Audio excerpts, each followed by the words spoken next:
Good afternoon. You are watching ABC News GH. I am Abuna Mante. Coming up in the headlines.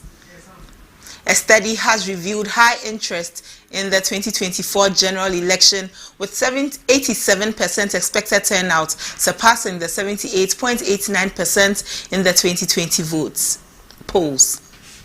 After weeks of evaluation and due diligence, transaction advisors Deloitte Ghana have notified the government of Ghana that either of the two firms they have shortlisted may be selected after negotiations to complete the project. Still to come in the bulletin, Organized Labour is holding a crunch meeting over government's ad hoc committee invitation to deliberate how to curtail the Galamsey menace. And in business, President of the Food and Beverages Association of Ghana, John Awuni, has bemoaned the losses suffered by stakeholders in the food and beverages industry during the year. On the international front, on Tuesday, September 17, 2024, a terrorist attack occurred at a military police school in Bamako, Mali's capital city. Stay with us. We have more details coming up shortly.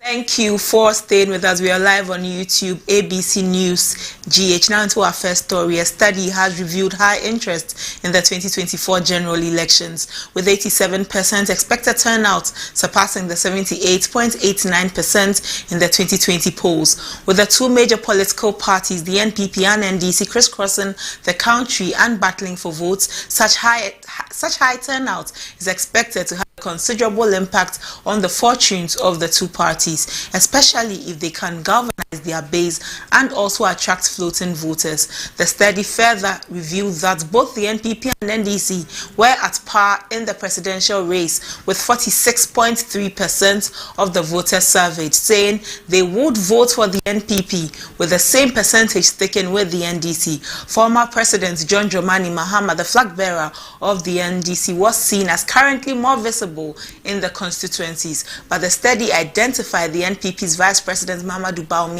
as popular among the Christian voter population, while the NDC's Mahama is popular among Muslim voters, including the Zongo.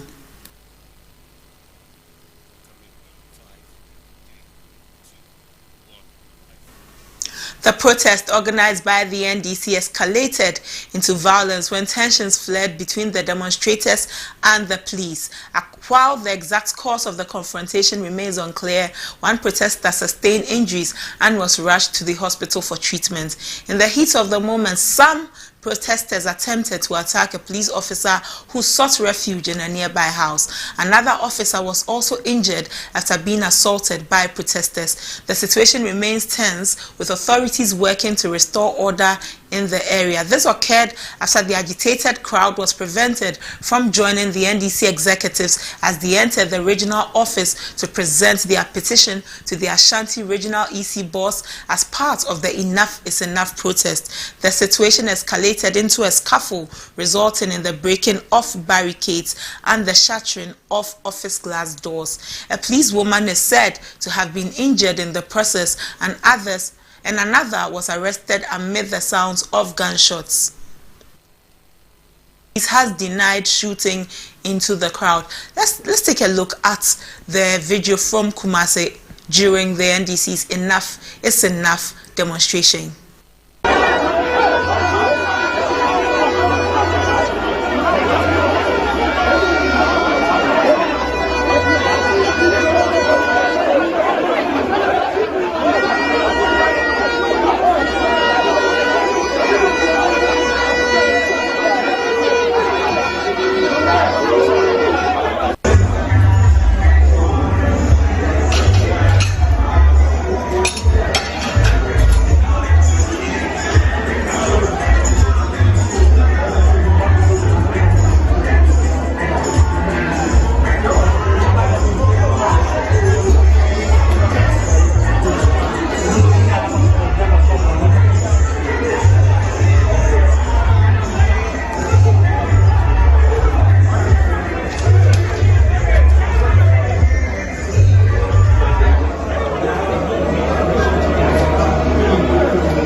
Demonstrating against the EC in their Enough is Enough demonstration. The demonstration is taking place across all 16 regions. My colleague Samoni Magbo is on the line to join us. He is reporting from Greater Accra, where the NDC have presented their petition or are presenting their petition to the Electoral Commission. Hello, Samuel.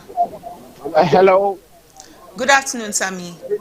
Good afternoon, Abda. We are currently live from the headquarters of the Electoral Commission, where the NDC in a minute would be presenting their petition to the Electoral Commission.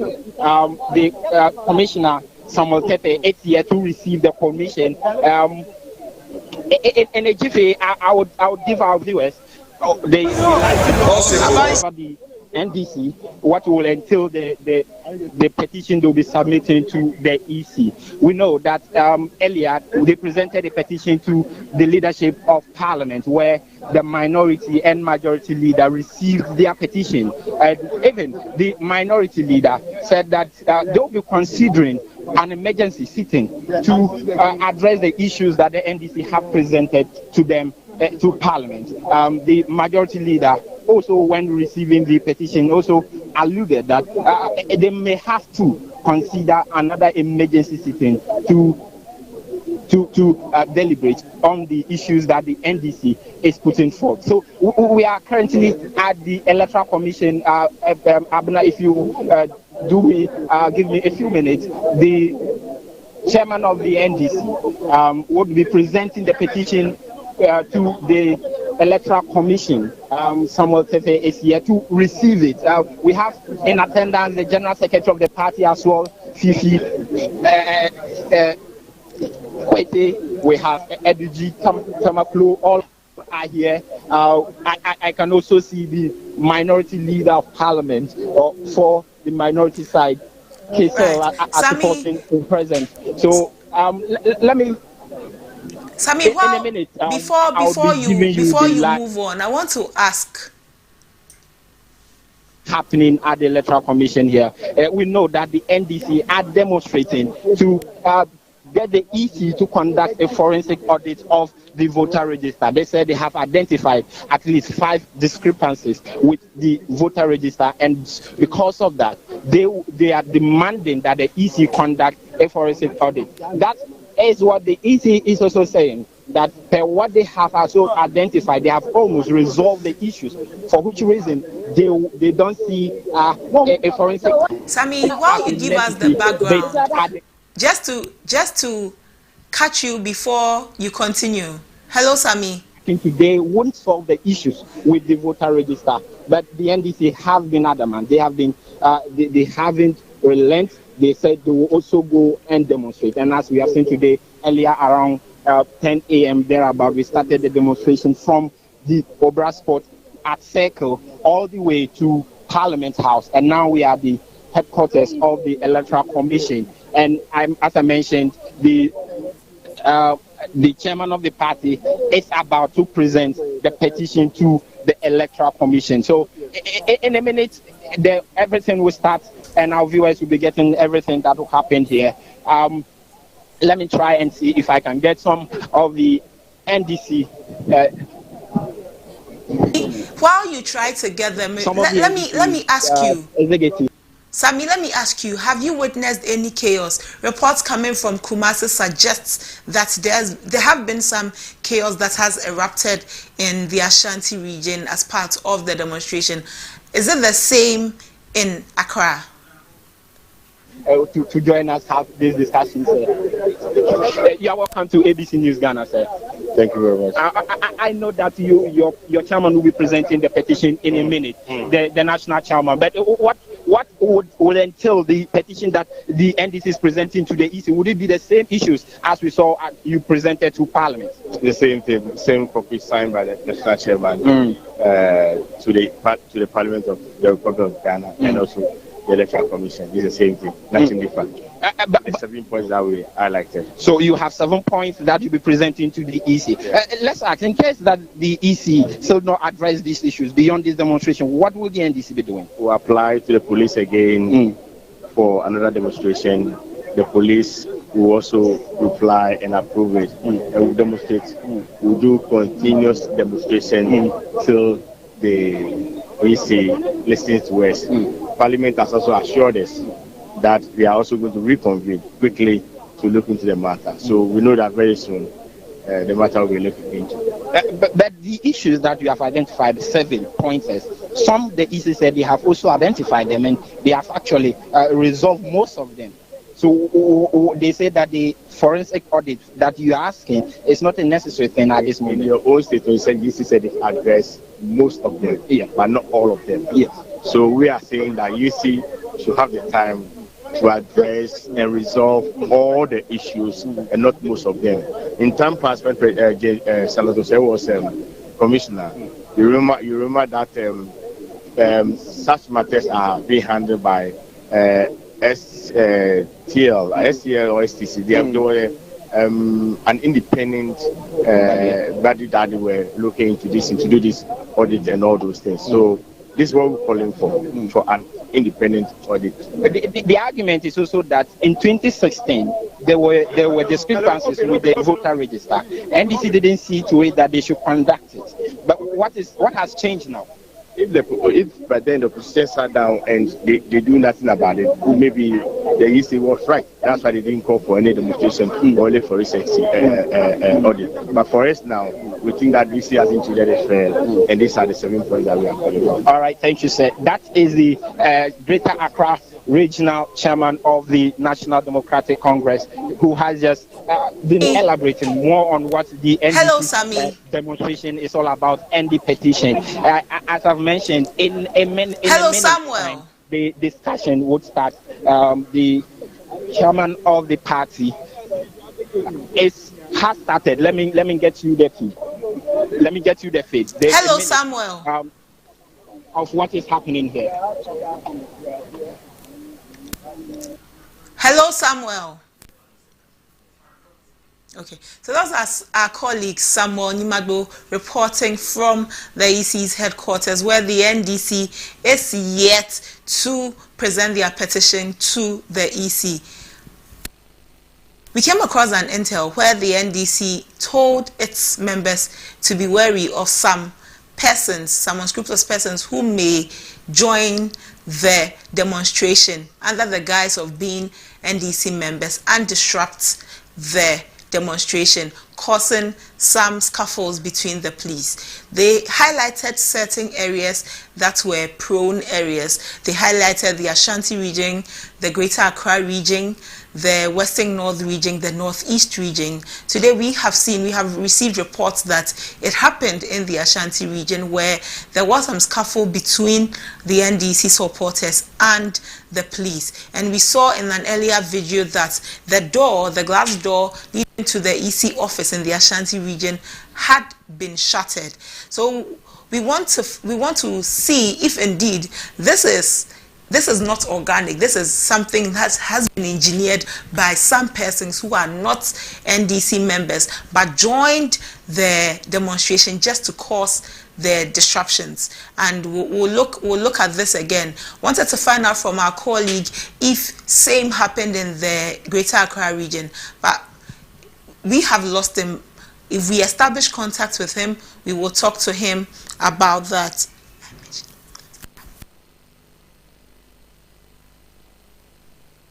Today, the NDC has embarked on the Enough is Enough demonstration. This demonstration is because the NDC is asking the Electoral Commission to conduct a forensic audit of the voters register. The NDC do not have any confidence in the voters register ahead of the 2024 elections. The register is bloated, it has ghost names, and there are certain discrepancies that they are expecting the EC to look at. Still on the NDC, the national chairman of the National Democratic Congress, Johnson Esiedun Ketia, has expressed worry about the state of Ghana's democracy, stating that it is under serious threat.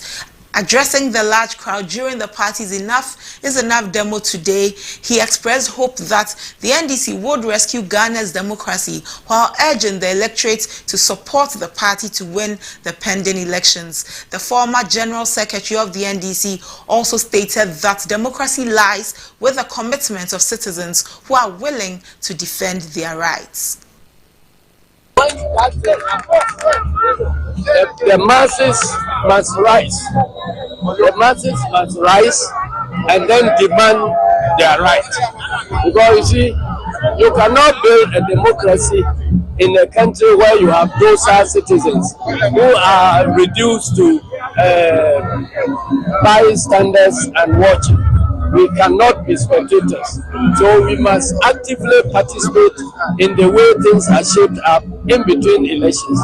And that is what we are doing. We are perfectly expressing the democracy we fought for.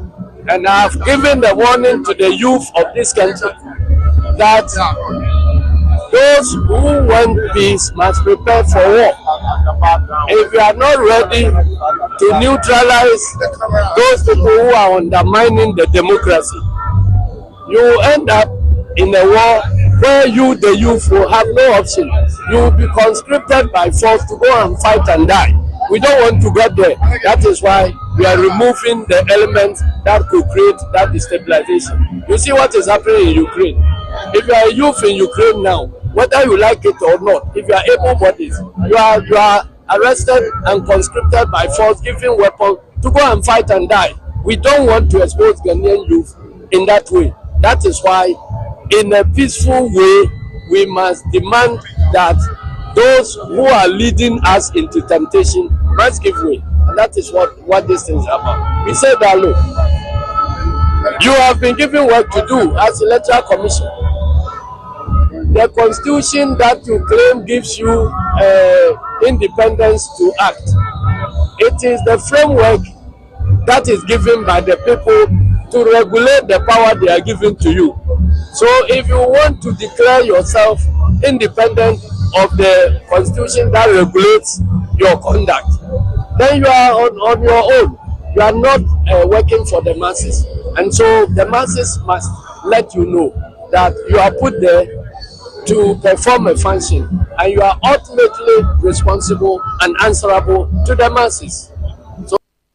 The National Democratic Congress (NDC) is considering recalling Parliament to compel the Electoral Commission to conduct an urgent audit of the voters' register ahead of the 2024 elections. Dr. Casey Olatoforson, the minority leader, voiced the party's growing alarm over irregularities and potential tampering within the current register, which he believes jeopardizes the integrity of the election process. Addressing a nationwide demonstration in Accra, Dr. Forson stressed the necessity of the audit to ensure the elections are conducted fairly and transparently. He detailed alarming discrepancies in his own constituency, where about 3,000 unauthorized names had been added, contributing to a bloated register with approximately 5,000 extra names. This, he asserts, calls for immediate parliamentary intervention to rectify the situation and restore confidence in the electoral system.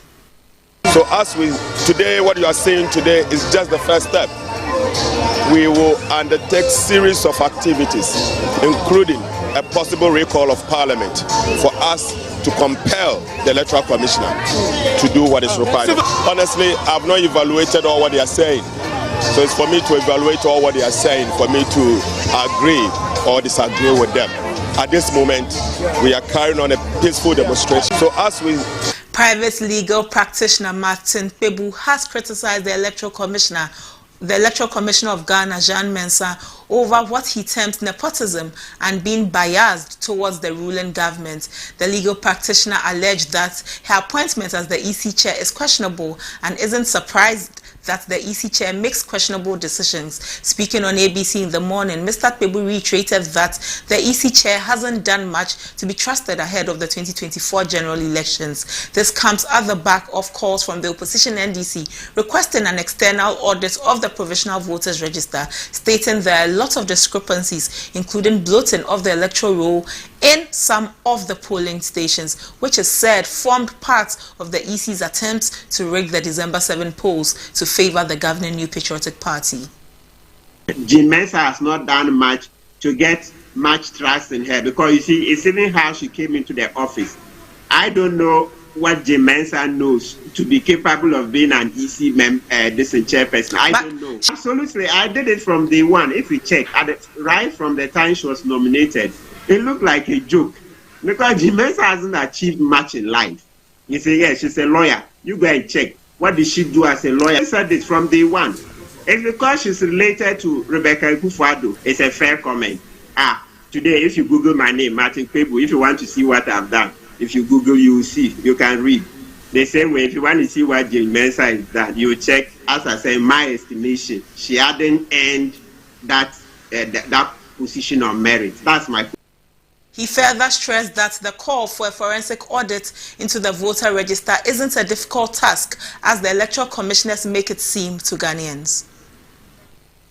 This demonstration will not yield any results, and the EC is sorely mistaken. You see, EC doesn't even seem to understand the environment within which they are working. EC is toying with NDC, the biggest opposition party. I told you, that's why I said this EC has to be reconstituted.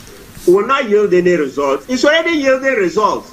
When was the last time any political party organized a demo like this across the country? It's already yielding results. I told you this easy, but they are incompetent. They don't even understand. They can't even analyze conflict.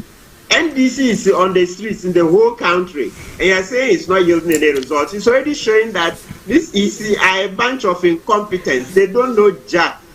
Their reputation has been dented. So you see that the 2016 one, when the EC saw that, the thing was the problems with the electoral register, at least with the way MPP made the noise and there were credibility issues, they saw that to restore confidence, they should yield to the MPP's request. And that was done. But this EC, because they are hell-bent on rigging the election, you see, they said no, they won't. That is what is resulting in the demonstration. So a lot is already yielding results. The first result is that this EC's reputation has been dented. But still on elections, the National Peace Council has reaffirmed its commitment to ensuring political parties adhere to standard practices ahead of the upcoming 2024 general elections. The council, which has played a crucial role in mediating conflicts and fostering dialogue between political factions, expressed concern over rising tensions in the political landscape. Speaking in an interview on ABC in the morning, the Executive Secretary of the Council, George Amoh, expressed the importance of all stakeholders to ensure that the electoral process is open and transparent in promoting peace and stability, as well as holding political actors accountable to ethical and lawful conduct. What we have been doing is to ensure that we are able to meet the standards, the basic standards for election processes to happen.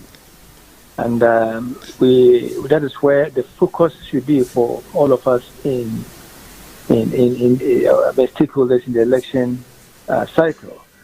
We have to do all that is possible to ensure there is transparency at every stage of the way, before and after. We have to ensure there's openness, that light is thrown on every activity, so that nobody would have cause to argue about the outcomes of the elections we are going to have, or any other election. In the wake of the increasing political inflammatory comments by political actors, the National Peace Council has disclosed that all political parties have committed to running a decent campaign. This is according to the Secretary of the Council, George Amoh, who revealed that the Council has been proactive in engaging all relevant stakeholders to ensure that the upcoming elections is conducted in a transparent manner. He stated that all political parties undersigned an endorsement to run a clean campaign. He made this revelation in an interview on ABC in the morning. 2020, after the elections, those areas where difficulties occur, we've tried to engage them. All the parties involved, we've done that. We've been able to secure the endorsement of all the political parties for a decent campaign. Indeed, in July this year, all the 11 registered political parties endorsed to a code of conduct that the Peace Council, together with the NDC and NPP, developed ahead of 2020 elections. So we have done that, and they have endorsed them. The records are there. If you go to our website, you will see a copy of the endorsement form. Still in politics, flag bearer of the New Patriotic Party, Vice President Dr. Mahamudu Bawumia, has said there is a need to use appropriate language in the campaigns ahead of the 2024 general elections. He said this while informing his counterpart of the National Democratic Congress, John Dramani Mahama, to conduct his campaign devoid of insults and verbal attacks. Dr. Bawumia said that the elections are not about insults and verbal attacks, rather about ideas. His comments come on the heels of a recent critique of the clergy, traditional leaders and civil society organizations by Mr. Mahama, accusing them of failing to hold the NPP government accountable for its governance. Chabai, Winyana Muni, say Abaya ye kotui. Eye mini oman penyi dada ena ye pri say ye betina kunia isu. Yes, sir. Na seri a campaign ni ikono. Me say webe hu say sa campaign yi obe lusu poto.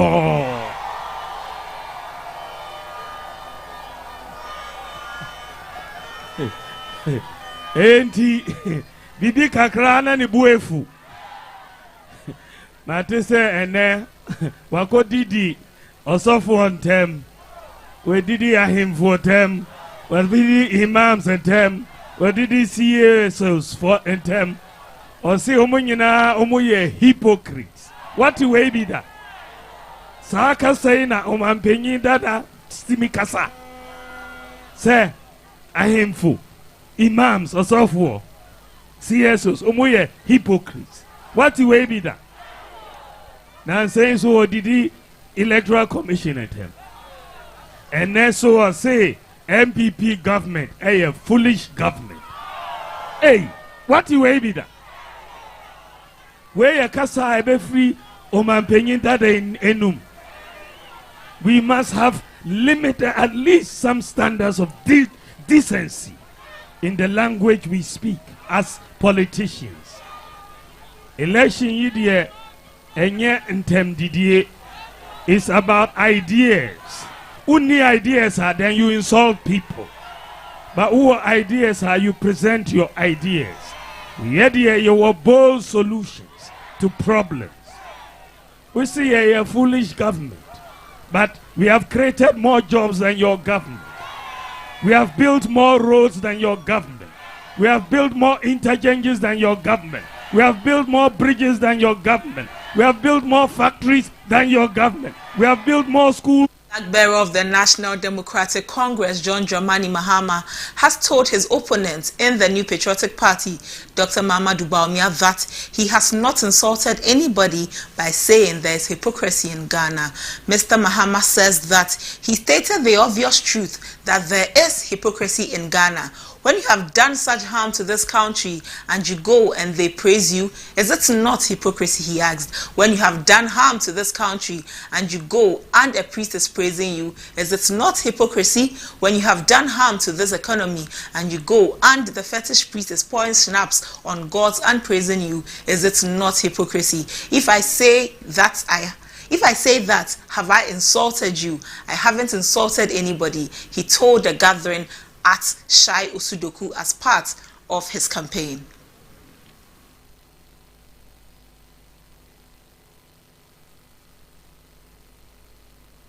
Away from politics, the year 2023 saw an increase in staff involvement in fraudulent activities recorded in banks and specialized deposit-taking institutions across Ghana. The number, which stood at 188 in 2022, rose to 274, which represents a percentage increase of 46%. This is according to the 2023 Banks, Specialized Deposit-Taking Institutions and Payment System Providers Fraud Report put together by the Financial Stability Department of the Bank of Ghana. Speaking to Dr. Richmond Etuahene, a banking consultant with Salmo Partners and Financial Consult Limited on ABC in the Morning, he said fraud cases have been in existence for a very long time in the banking sector, and that the Bank of Ghana report only seeks to create awareness, but not because of instituting strict measures which are put in place to end the acts.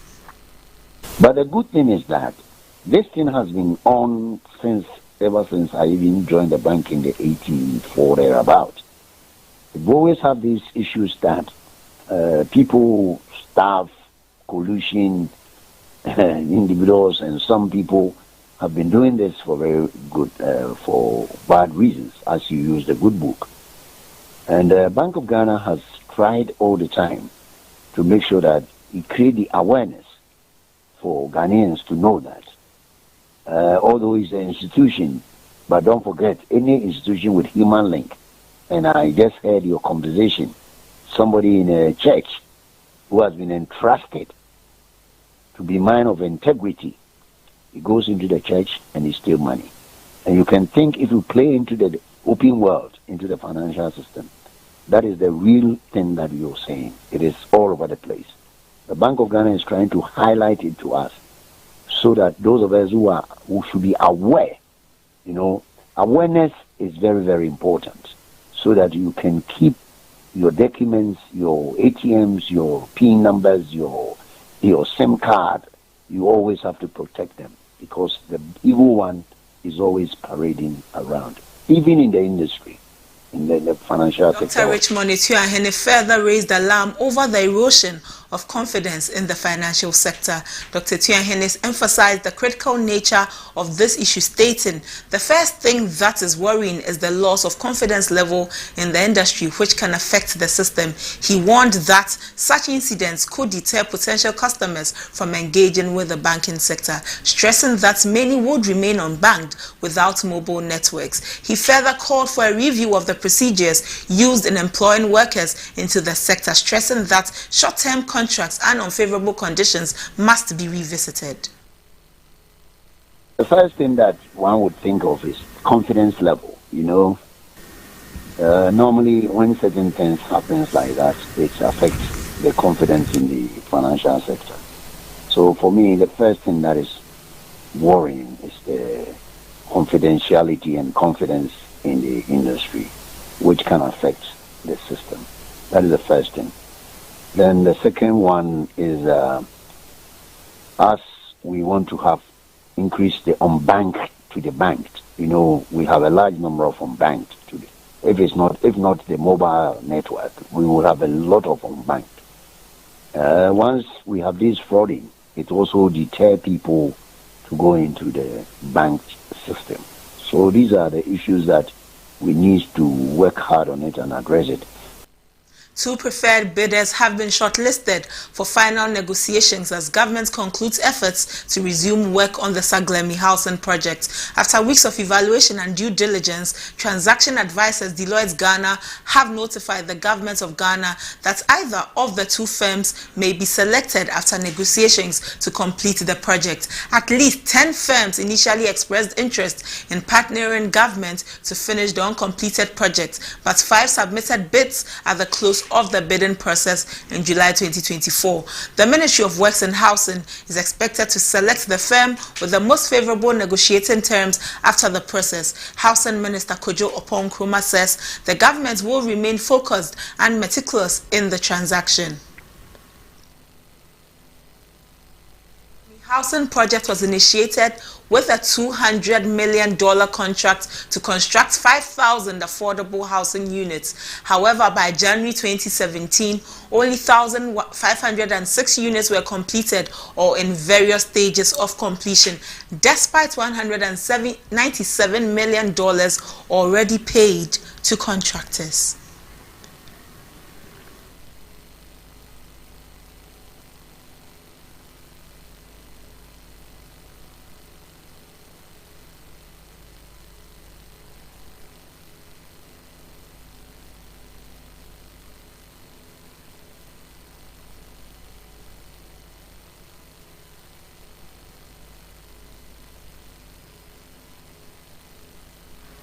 In developing stories, the organized labor has organized a crunch meeting to address the precedent.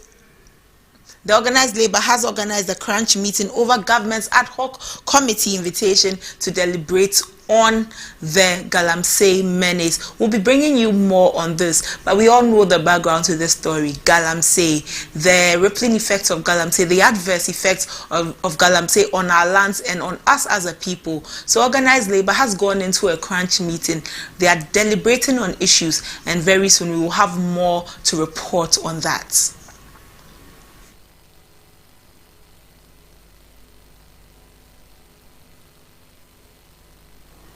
Up next is business.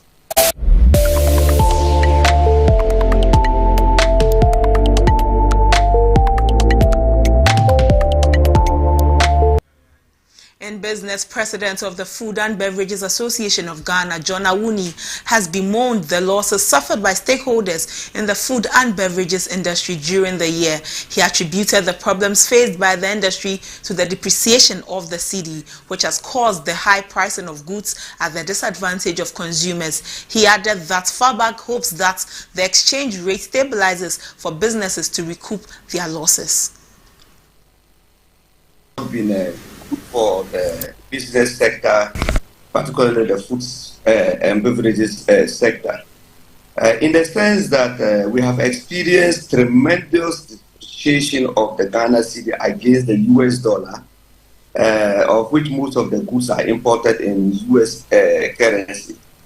So many businesses have suffered a lot of exchange losses.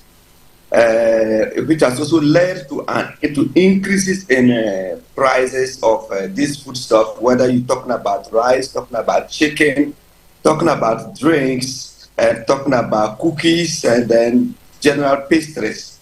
Prices of these goods have been quite high due to massive exchange losses, aside the fact that we have had major high international prices. So in view of that, business has been quite slow, demand has been slow, rate of turnover has been slow. And so towards the Christmas season, it is normally the season that many businesses expect that there should be a recoup of some of the losses that they have made during the year. So the hope of many players in the food and beverage sector towards this end of year is that we will make good sales. The exchange rate will stabilize. We have currently seen that fuel prices are on the decline, and which is good by the government, as has been done in some neighboring countries and other parts of the world, so that the businesses will recoup their losses and families will also be able to relax and enjoy during the Christmas season. Much to say, you see that you have heard about the fact that Mr. Awuni has urged the Minister of Agriculture to remove duties of goods for the period of the festive season for foodstuff to be sold at lower prices as an intervention against the rising cost of foodstuff. He advocates that it will be a way for businesses to recoup the losses they made during the year and allow all to celebrate Christmas. Mr. Awuni referenced an intervention by the Kufuor-led government which saw a removal of duties off goods, which saw a reflection in prices.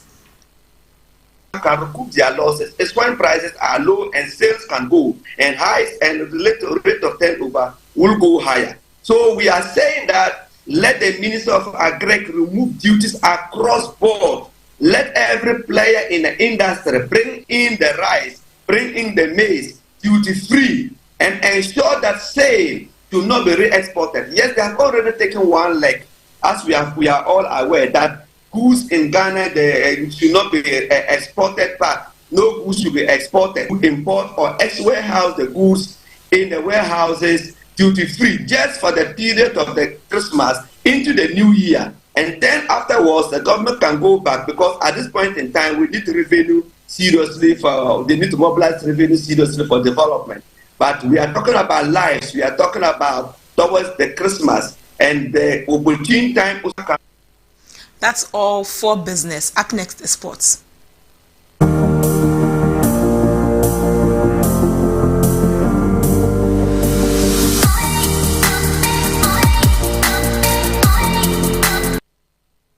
Member of Parliament for North Dong, Samuel Okudzeto-Ablakwa, has accused the government of mismanaging over 85 million Ghana cedis allocated for stadium maintenance over the past 5 years, with little visible progress. This accusation comes in the wake of the Confederation of African Football's decision to ban the Baba Yara Stadium in Kumasi, which was Ghana's only approved venue for international matches. Now the Black Stars are left searching for an alternative stadium abroad for their upcoming AFCON qualifier against Sudan. In a series of revelations, Ablakwa alleges that a significant portion of the funds was funneled to companies owned by Kelvin Ofori-Atta, a relative of President Akufo-Addo and former Finance Minister Ken Ofori-Atta. Ablakwa detailed how millions of taxpayer cedis were spent on the Sipong, Accra and Baba Yara Stadia. Let's take a closer look at the breakdown of expenditure on these projects. Let's look at a breakdown on the Esipong Stadium. For the sports stadium renovation, a total amount released for the Esipong Stadium was 41.9 million Ghana cedis. The authorization date for that renovation was July 14, 2023, and the contractor for the project was Sisdan Company Limited. The owner of the company is Kelvin Ofori-Atta, relative of President Akufo-Addo and former Finance Minister, as stated by Okudzeto-Ablakwa. And the first payment was made on October 25, 2023, and an amount of 6 million, a little over 6 million Ghana cedis was paid. Says that other numerous payments have been made under this contract. And let's look at the Baba Yara, the Ohenejan Stadium, which is the Accra Sports Stadium renovation. A total amount released was 22.4 million Ghana cedis. The agreement date was February 27, 2020. That's 4 years ago. The contractor, Kube Ghana Limited. Again, the owners, Kelvin Oforiatta, relative to the president and former finance minister. First interim payment was made in March 23, 2020, and the amount paid was 11.2 million Ghana cedis. A second payment demand was made on 3rd November 2021. The amount that was requested in this demand was 4.6 million Ghana cedis. Here too we say, Okudzeto Ablakwa says several additional payments have been processed for Kube. And finally, let's take a look at how much was spent on the Baba Yara Stadium in Kumasi. A total amount of 21.1 million Ghana cedis was released. The agreement date for the project was 6th April 2020, and the contractor, Javkia Limited. The owner of this is the Ahin family, and the contract award notification was done on 27th March 2020, 4 years ago, and certification for payment was done on the 1st of June 2023. Overall total for the 3 stadia are 85.4 million Ghana cedis. That's what Okudzeto Ablakwa has put out, that the government has mismanaged this amount of 85.4 million Ghana cedis that were supposed to be used for the renovation of some stadia. That's all for sports news. Let's take some international news.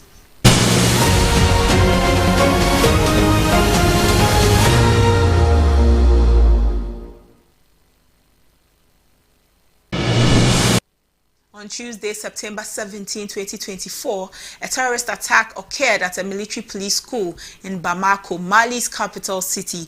According to reports, armed men described as terrorists by the Mali army targeted the Faladi military police school located near the international airport. The attack began around 5 a.m. local time with gunshots heard in various parts of the city, including near the airport. The Mali army confirmed the assault and stated that clearing operations were underway and residents were urged to avoid the area. The security minister reported that the school and other sensitive points in the capital were targeted by terrorist attacks. Although no casualties have been officially confirmed, 2 members of the security forces told news agencies that they had been wounded in the attack.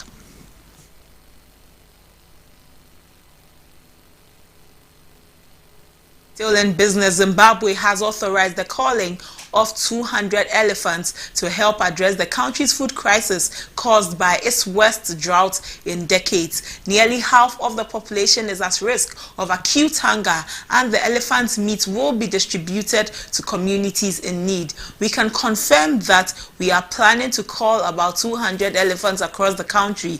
We are working on modalities on how we are going to do it, Tinashe Farao, Zimbabwe's Parks and Wildlife Authority spokesperson, said.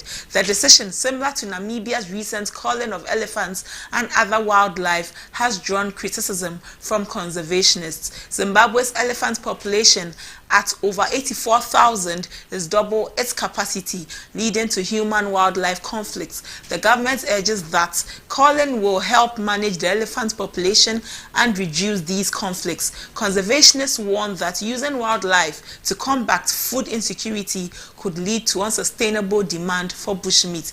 However, Zimbabwean officials stress the need to balance wildlife management with human safety and food needs. Culling will begin once the necessary paperwork is completed.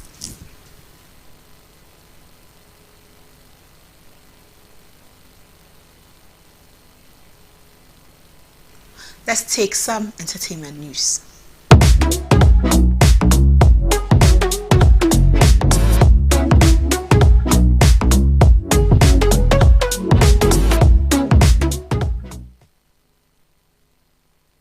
The Ghana-Russia Center for Commerce is calling for stronger local and global partnerships to boost the creative arts and cinema industry. Speaking at the 10th edition of the St. Petersburg International United Cultures Forum, CEO John Agri emphasized the need to integrate local narratives with global distribution in cinema. Addressing the session titled Global, Local, Glocal, Mr. Agri stressed that cinema has the potential to bridge cultural divides and transcend boundaries by embracing diverse multilingual narratives. He urged for collaborations between Ghana and the global film industry to promote high-quality productions that cater to both local and international markets. The forum, held from September 11 to 14, 2024, was organized under the Russian Federation's Ministry of Culture and focused on cross-cultural collaboration in cinema.